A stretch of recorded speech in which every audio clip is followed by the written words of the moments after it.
Proverbs 23:4-5. Be wise enough to not wear yourself out trying to get rich. Akala ng iba, sinasabi nitong huwag kang magpagod para yumaman. Pero ang sinasabi talaga dito, huwag kang magpagod unnecessarily. Hindi tayo pinipigil magpayaman, pero huwag mong pudpurin ang sarili mo.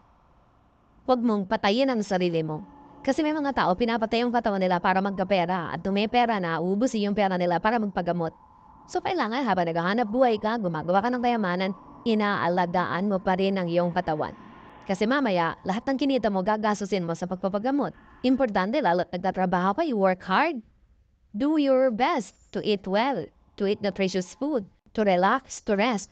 Kasi katawan mo lamang ang instrumento mo para kumita. E pag inabuso mo yung katawan mo, nagkasakit ka, di hindi ka nakikita, at magsisimula ka ng gumastos.